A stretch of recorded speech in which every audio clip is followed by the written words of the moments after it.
আহ, এখন সজল ঘোষ বলছেন দিলীপ ঘোষের বেশি ঘনিষ্ঠ কুণাল ঘোষ। কেন সজল ঘোষ আমার ঘনিষ্ঠ নয়? আমার সঙ্গে কুণাল ঘোষও ফটো তোলে, সজল ঘোষও ফটো তোলে, সবাই ফটো তোলে।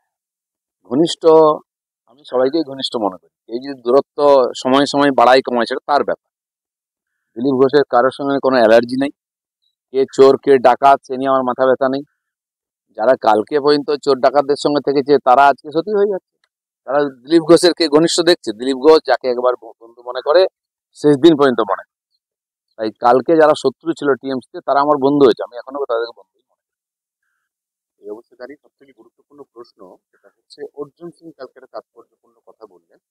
বললেন যে সোমেন মিত্র এবং শিখা মিত্র তাদের সঙ্গে ঠিক যে এক্সপেরিমেন্টটা মমতা বন্দ্যোপাধ্যায় করেছিলেন সেটা নাকি উনি এবার আপনার সাথে করতে চান। শুনুন, উনি মমতা ব্যানার্জিকে ছেড়ে দিন। আমি যখন মমতা ব্যানার্জির চোখে চোখ রেখে লড়াই করি 15 সাল থেকে, তখন এই নেতারা মমতা ব্যানার্জির কোলে খেলাধুলা করতেন, তার বাড়িতে গিয়ে এঁঠো কাটা খেতেন, নাস্তা করতেন, বাড়ির সামনে লাইন দিয়ে বসে থাকতেন।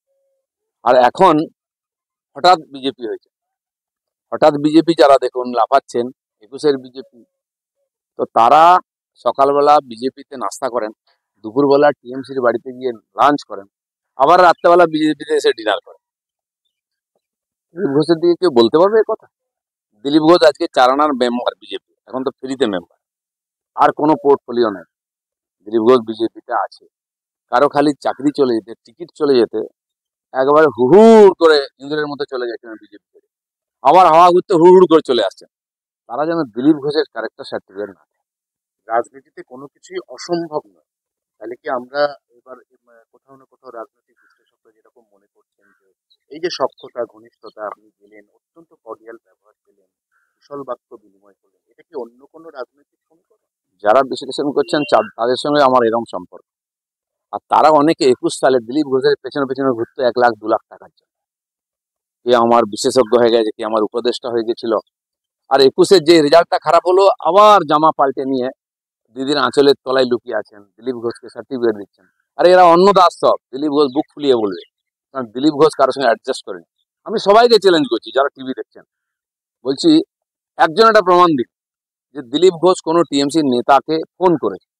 মুখ্যমন্ত্রীকে তো ছেড়ে দিন, তারা দরকার দিলীপ ঘোষকে ফোন করেছে। এবং কেউ বলতে পারবে না যে আমি ফেসবুকে বা ফেস টাইমে বা হোয়াটসঅ্যাপে ফোন করি বা রাত্রেবেলা গিয়ে টিএমসি নেতার বাড়ি যাই কালীঘাটে গিয়ে। দিলীপ ঘোষ লড়াই করেছিল, লড়াই করছে, কারণ দিলীপ ঘোষ বিজেপিটা বোঝে। যারা আজকে হিন্দু হিন্দু ভাই ভাই বলছে, তারা হিন্দুর মন্দির থেকে হিন্দুকে আলাদা করছে। বিজেপি তাই করেছে। কাশী বিশ্বনাথ মোদী তৈরি করেছে, কেউ বলবে মোদীর মন্দির, সবাই মাথা ঝুঁকছে। আমি তো বলছি যদি জগন্নাথ মন্দিরে গিয়ে কেউ মাথা ঠুকে দেখে কি টিএমসি হয়ে যাবে? এত বোকা ভাবেন মানুষকে আপনারা। আর সিপিএম একসময় বলতো যে ওই বিবেকানন্দ আর এই বিবেকানন্দ, এটা আরএসএস এর বিবেকানন্দ, এটা আলাদা। টিএমসি বলেছে রামায়ণের রাম আলাদা, বিজেপির রাম আলাদা। আমরা তা মনে করি না। যেটা পুরীতে জগন্নাথ আছেন সেই জগন্নাথও দীঘাতে আছেন, যার যেখানে ইচ্ছা যান। আমরা ভেদাভেদ করি না। সবাই বলে বিজেপি মন্দির রাজনীতি করে, 100 বার করে, করবেও।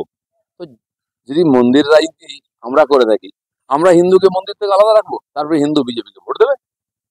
হিন্দু হিন্দু ভাই ভাই বলবো আর হিন্দু উৎসবে হিন্দুকে আলাদা করবো, বিজেপিকে হিন্দু ভোট দেবে? কে শিখিয়েছে?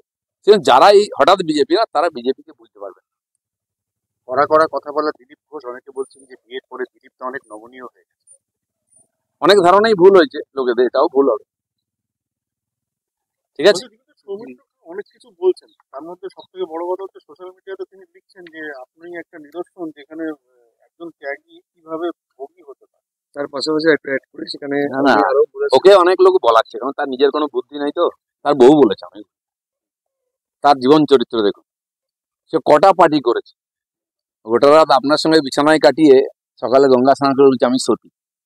এরকম অনেক নেতা আমাদের বাড়িতে আছে, তাদেরকে আমরা পুষে রেখেছি। কাল যদি বন্ধ করে দিই না, সব ওইদিকে লাইন লাগাবে। তারা আমাদের বাড়িতে পোষ্য আছেন। বিজেপি পুষেছে অনেক নেতাকে, যারা পেপারে বলছেন, যারা নেতাগিরি করছেন, কাল বন্ধ হয়ে যাবে। সেই জন্য দিলীপ ঘোষকে জ্ঞান দিতে আসবেন না। আপনাদের কাল চরিত্র, রোজ যে পার্টি পাল্টায়, রোজ যে বিছানা পাল্টায়, সেসব লোক অন্তত যাই পুরো বিজেপি নিয়ে কথা যেন না বলে, আর দিলীপ ঘোষ যেন বলতে না পারে। দিলীপ ঘোষ খালি হাতে বিজেপিতে এসছে, রাজনীতি এসছে খালি হাতে যাবে, কোনো বোঝা নিয়ে আসেনি, কোনো বোঝা নিয়ে যাবে না, কিন্তু মাথা উঁচু করে রাজনীতি করবে যতদিন বিজেপি। সৌমিত্র খান বলছেন যে দিলীপ ঘোষ, মুকুল রায়, বাবু ছেড়ে দাও, সৌমিত্র খান কে?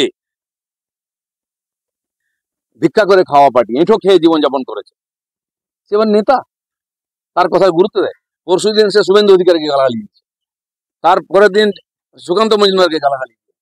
বাপকে জিজ্ঞেস করুন তার। বেশ একটা না আগে লাস্ট আচ্ছা সিপাহি পার্টি অফিসে ধন্যবাদ পরিস্থিতি তৈরি হয়েছে, যারা দিলীপ ঘোষ পন্থী আপনার পন্থী তাদের উপর এরকম আক্রমণ হয়েছে এবং আমার পন্থী বিজেপিতে কেউ নাই, আমি বিজেপি পন্থী। আমি প্রেসিডেন্ট ছিলাম, লোক আমার সঙ্গে ঘুরতো, এখন আমাকে পার্টির কার্যকর্তার নেতা মনে করে আমার সঙ্গে ঘরে যান। মালদায় আর মুর্শিদাবাদে আমি সভা করে এসেছি, কোনো নেতার হিম্মত হয়েছে এখন সভা করার? মালদায় ডিএমএ আমি ঘেরাও করেছি, হাজার হাজার লোক এসেছে, আমার প্রেসিডেন্ট আমাকে বলেছিলেন, আমি গেছি। মুর্শিদাবাদের লোকেরা আমাকে ডেকেছে যে আপনাকেই চাই, কারণ লোকে আমাকে হিন্দু নেতা মনে করে, আমাকে পাক্কা হিন্দুত্ববাদী মনে করে। যান, জঙ্গিপুরে কারো দম আছে গিয়ে সভা করবে, দিলীপ ঘোষ করে এসছে। কি আসল হিন্দু কি হিন্দুর নেতা, এটা পাবলিক জানে। রাতারাতি হিন্দু নেতা হতে যাও না, হিন্দুত্ব সবার গায়ে সাঁটে না। চলো, ধন্যবাদ।